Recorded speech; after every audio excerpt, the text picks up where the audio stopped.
Mga lods, meron tayong bagong customer. May tama siya sa esophagus. Naputol yung ano niya, esophagus. Tinamaan yung malaking ugat.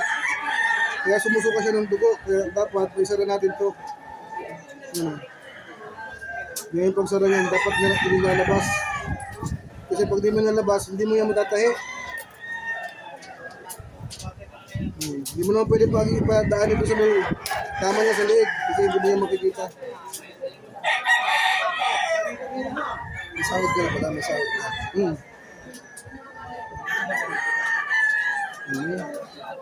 Hanggang nakalabas ng mga lods sa kanyang hingahan, hindi yan mangingitim at hindi yan mamamatay. Pero pag puno yan ng dugo, saka yun mamamatay. Ganyan lang pagtayin nito mga lods. Basic.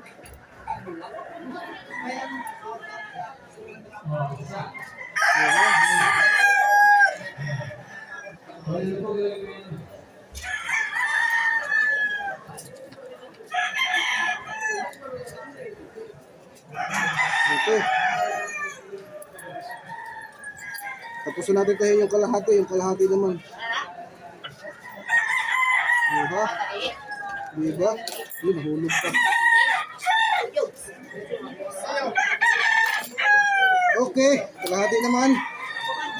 Ano?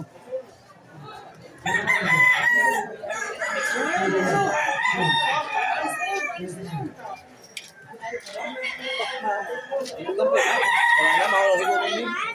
Ito din kalaban din mawala rin. Una lang.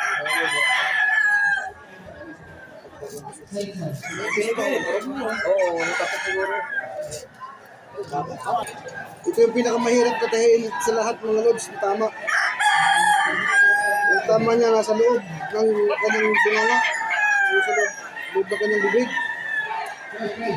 Hindi matagal-tagal yung proseso to. Kaya minsan hinahabaan ko na yung ganito tama.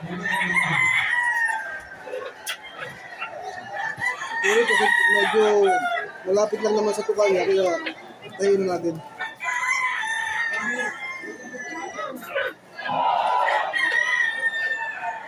Sabi ni Mega niya, mamatay na daw. Sabi ko hindi. Ha?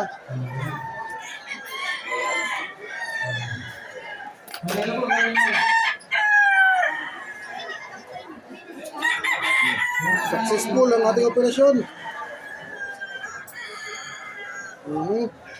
Medyo pa kunti. Kasi na lang. So mula ibalik na natin yung kanyang hingahan. Kanina maitim na to. Yung ginawa ko dito. Yan o. Pula na at buhay na siya. Kaya naman natin yung laman, yung pinaka balat. Yung last, tahin natin yung kanyang balat. Hindi na siya kinakapos ng hininga. Kanina kinakapos ng hininga kasi babarahan ng dugo yung ano niya. Yung kanyang tutulan o yung lalamunan.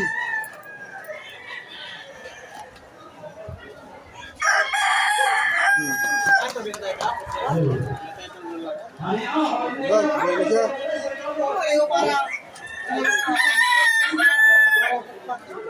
Ito malikot. Dito malikot na siya kasi nakakahinga na siya ng maayos. Hindi ka tulad kanina. Marado pa yung kanyang hangusan. Yung hingahan.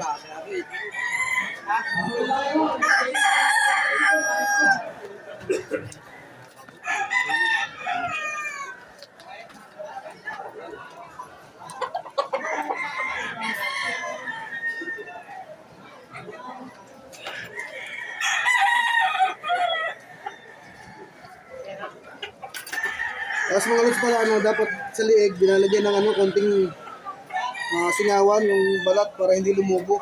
Yung konting butas. Okay. Buhay na.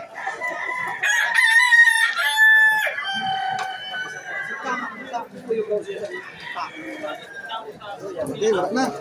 Ano yan? Para kinarapahan ako ng siya. Parehas tama. Picture kayo ng bayan. Ayan mga boys, buhay na. Thank you for watching.